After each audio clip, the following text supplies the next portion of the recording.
Selamat sore dan salam sehat. Bertemu kembali pada mata kuliah Konservasi Sumber Daya Hayati Perairan bagi mahasiswa semester 5 program studi Manajemen Sumber Daya Perairan. Pada perkuliahan minggu ini, kita akan membahas modul 7 dengan topik pemulihan sumber daya hayati perairan. Modul ini membahas tentang konsep dan pendekatan pemulihan sumber daya hayati perairan dan perlunya perencanaan dalam pemulihan sumber daya hayati perairan. Modul ini akan dibahas dalam 2 kali pertemuan. Nanti kita akan lanjutkan pada minggu ke-15. Tujuan dari pembelajaran modul ini diharapkan nanti mahasiswa mampu memahami konsep pemulihan sumber daya hayati perairan, memahami pendekatan pemulihan sumber daya hayati perairan, dan memahami perencanaan pemulihan sumber daya hayati perairan. Modul ini dibahas dalam 3 bagian, di mana pada minggu ini kita akan membahas 2 materi, yaitu pertama konsep pemulihan sumber daya hayati perairan, yang kedua pendekatan pemulihan sumber daya hayati perairan, dan minggu depan kita akan membahas tentang perencanaan pemulihan sumber daya hayati perairan.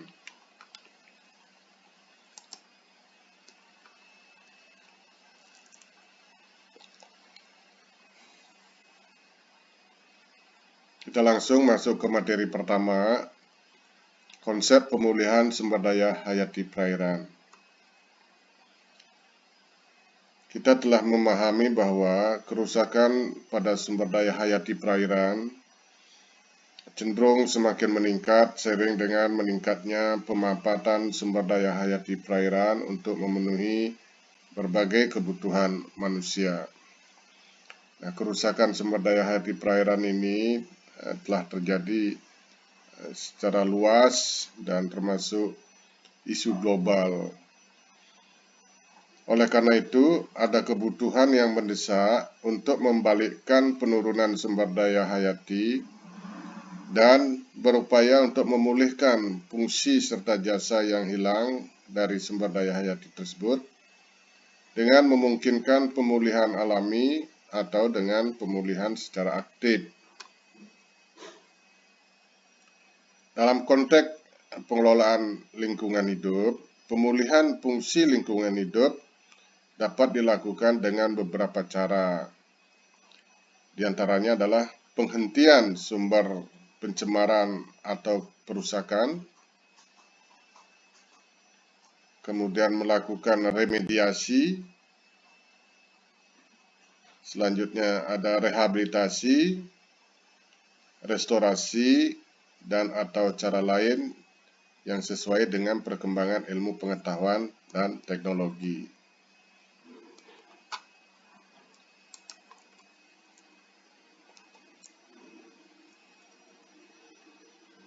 Apa yang dimaksud dengan istilah-istilah tadi? Pertama, tentang remediasi. Istilah remediasi secara khusus digunakan sebagai upaya pemulihan pencemaran lingkungan hidup untuk memperbaiki mutu lingkungan hidup. Nah, di dalam pemulihan pencemaran dengan remediasi dapat dilakukan dengan beberapa pendekatan. Di antaranya adalah pendekatan fisik, contoh misalnya aerasi dalam rangka meningkatkan oksigen ke dalam perairan sehingga terjadi proses oksidasi yang meningkat.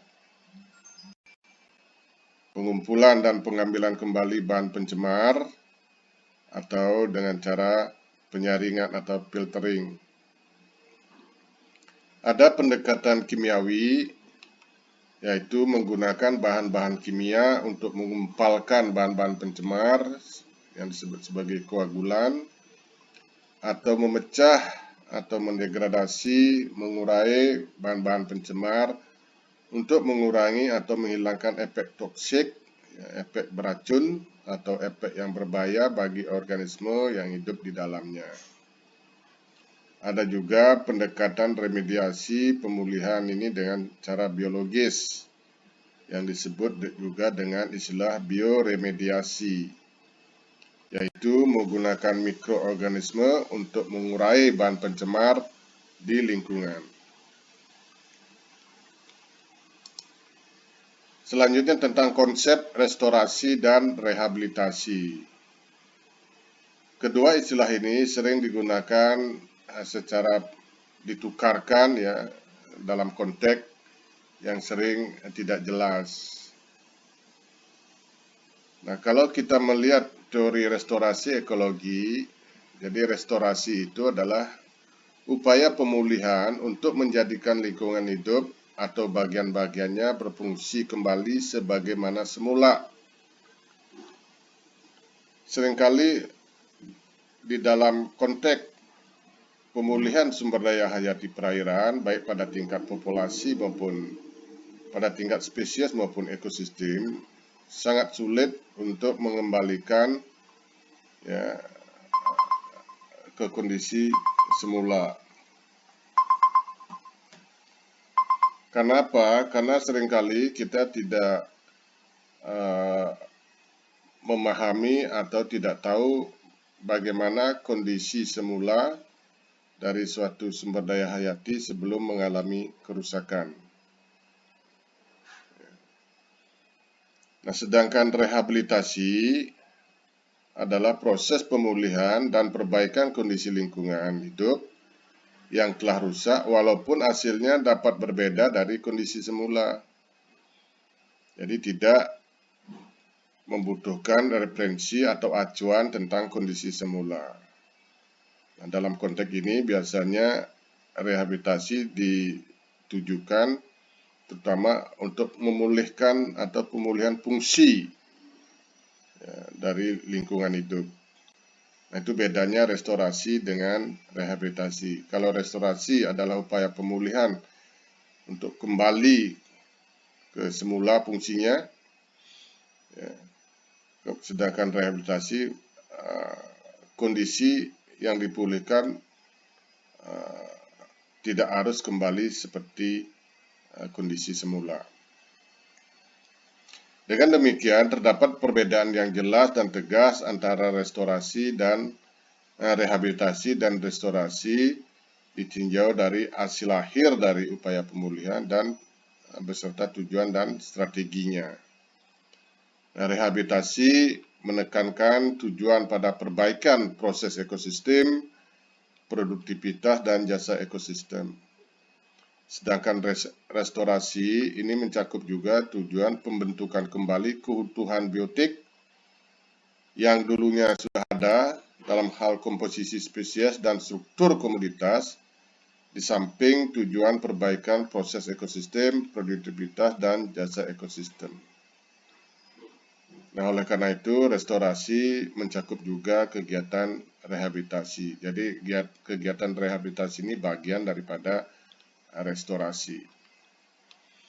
Supaya mahasiswa memahami penggunaan kedua istilah ini. Kapan menggunakan istilah restorasi, kapan menggunakan istilah rehabilitasi. Tapi karena tujuan untuk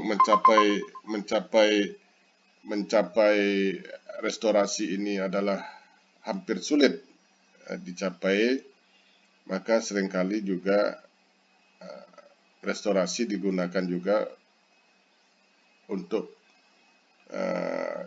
upaya atau kegiatan yang sesungguhnya itu adalah termasuk rehabilitasi.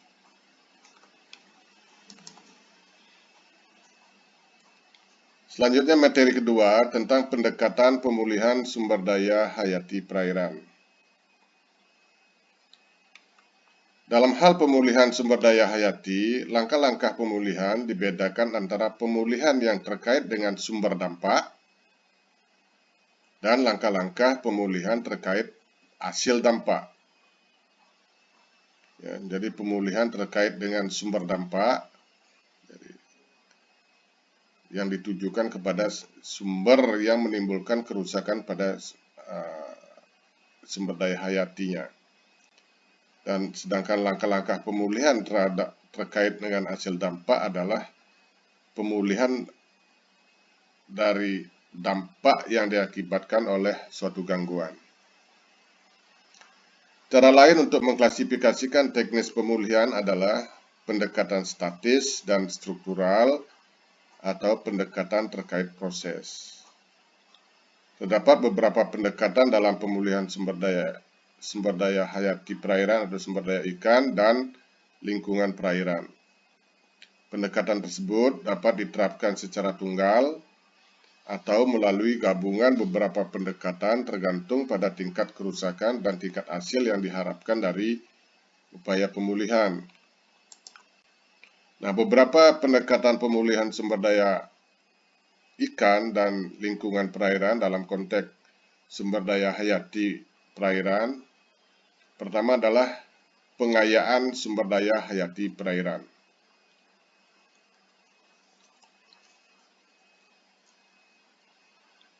Pendekatan ini disebut sebagai pendekatan langsung yang berfokus pada komponen biologis ekosistem.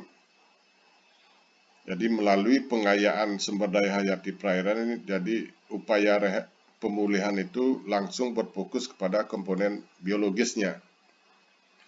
Pendekatan ini dapat dilakukan dalam kondisi di mana jika spesies struktural yang penting atau disebut juga spesies kunci, artinya spesies yang memainkan peranan penting dalam suatu ekosistem telah hilang atau habis atau sangat berkurang.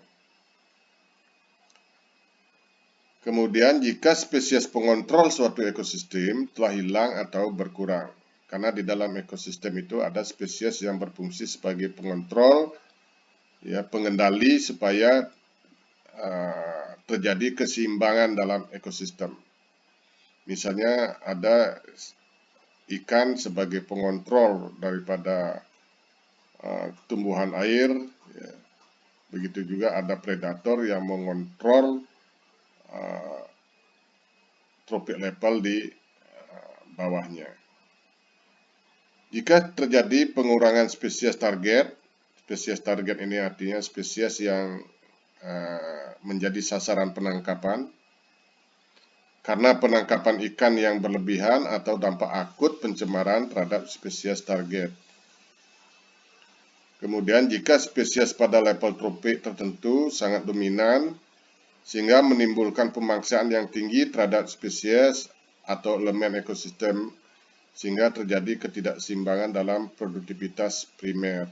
Misalnya terlalu banyak spesies, ya, atau predator yang memangsa ikan-ikan pemakan tumbuhan air. Nah, dengan semakin banyaknya pemaksaan terhadap ikan pemakan tumbuhan air, maka pengontrol tumbuhan air semakin berkurang, sehingga di perairan itu bisa terjadi peledakan tumbuhan air. Ada juga kasus di mana populasi suatu spesies di bawah ukuran populasi minimum, jadi kelimpahan populasinya kecil, sehingga tidak akan mungkin pulih sendiri, ya, tidak akan terjadi pemulihan sendiri melalui proses reproduksinya, kecuali kepadatan populasi kritis dapat dipulihkan. Nah, beberapa upaya yang dapat dilakukan melalui pengayaan sumber daya hayati ini diantaranya adalah kalau di dalam ekosistem mangrove itu penanaman kembali, ya, mangrove untuk pengayaan sumber daya hayatinya, kemudian plantasi karang, ya, yang diharapkan nanti terumbu karang mempunyai keanekaragaman hayati yang lebih tinggi, dan yang paling sering dilakukan adalah restocking, ya, dapat berupa penebaran benih atau penebaran indukan ke dalam perairan. Pendekatan kedua adalah perbaikan habitat. Nah, pendekatan ini termasuk pendekatan tidak langsung yang bersifat struktural, baik secara fisik maupun kimiawi. Pada prinsipnya, pendekatan perbaikan habitat ini bertujuan untuk memperbaiki kondisi habitat sumber daya hayati sehingga terjadi rekolonisasi, ya, pengumpulan kembali ya, dengan kondisi habitat yang lebih baik. Dengan adanya perbaikan habitat, maka diharapkan nanti sumber daya hayati kembali menghuni habitat tersebut, sehingga terjadi peningkatan kelimpahan. Pendekatan ini dapat dilakukan secara statis atau proses dengan cara prosesnya. Nah, beberapa upaya yang dapat dilakukan, pertama perbaikan habitat secara struktur atau penerapan konstruksi seperti misalnya penerapan terumbu karang buatan. Jadi membuat terumbu karang buatan untuk habitat ikan. Bisa juga membuat struktur penjebak larva planula untuk rehabilitasi karang ini. Atau pembuatan APO, alat penahan ombak pada mangrove untuk mencegah mangrove itu terkikis atau terabrasi oleh ombak. Juga untuk di ekosistem terumbu karang bisa dilakukan transplantasi karang yang dipadukan dengan struktur terumbu buatan. Misalnya membuat struktur terumbu buatan dari beton dapat dipadukan dengan mentransplantasi karang pada substrat terumbu buatan. Kemudian pembuatan habitat buatan untuk tujuan rekolonisasi spesies atau populasi. Jadi misalnya di danau dibuatkan habitat-habitat buatan untuk ikan-ikan berkumpul. Berikutnya ada upaya pembuatan habitat buatan untuk tujuan meningkatkan peremajaan stok ikan. Misalnya habitat buatan untuk mendukung pemijahan atau pelindungan terhadap anak-anak ikan sehingga bisa tumbuh menjadi ikan-ikan dewasa tanpa banyak gangguan. Berikutnya adalah perbaikan habitat melalui restorasi atau pemulihan kondisi fisik, kimia, biologi, lingkungan perairan. Misalnya adalah pengurangan pencemaran tadi. Salah satu juga upaya perbaikan habitat. Yang ketiga adalah pendekatan perlindungan spesies biota perairan agar tumbuh dan berkembang secara alami. Nah, perlindungan spesies biota perairan dapat dilakukan secara struktural maupun non-struktural. Secara struktural itu artinya ada upaya-upaya intervensi struktur ya. Sedangkan non-struktural ini lebih pada pendekatan manajemen. Perlindungan secara struktural ini misalnya adalah penyediaan daerah pelindungan untuk pemijahan, daerah pelindungan untuk pembesaran atau asuhan, serta daerah pelindungan pencarian makanan. Itu namanya perlindungan secara struktur. Sedangkan perlindungan secara non-struktur, upaya non-fisik meliputi penyuluhan dan penyadaran masyarakat, pengawasan, penegakan hukum ya, terhadap pelaku kerusakan. Yang keempat, terakhir pendekatan keempat adalah pemanfaatan sumber daya hayati ramah lingkungan. Pada prinsipnya, pendekatan ini meliputi praktek-praktek penerapan alat, bahan, dan cara pemanfaatan sumber daya hayati yang tidak merusak lingkungan, habitat, dan sumber daya hayati itu secara langsung, baik ekosistem maupun spesies. Nah, ini praktek-praktek perikanan ramah lingkungan. Secara umum, pemulihan sumber daya hayati perairan dapat secara tunggal atau bersamaan. Ya. rehabilitasi, ini dengan beberapa cara, rehabilitasi sifat-sifat fisik struktural, misalnya pembuatan habitat buatan, rehabilitasi sifat fisik, misalnya reoligotrofikasi atau pengurangan jumlah pencemar yang berlebihan, atau fokus langsung pada keanekaragaman hayati itu sendiri di tingkat habitat, misalnya perbaikan habitat, individu spesies, misalnya transplantasi karang, penanaman mangrove, penebaran benih, dan restocking. Jadi demikian materi kuliah hari ini.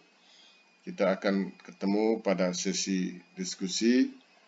Sekian dan terima kasih.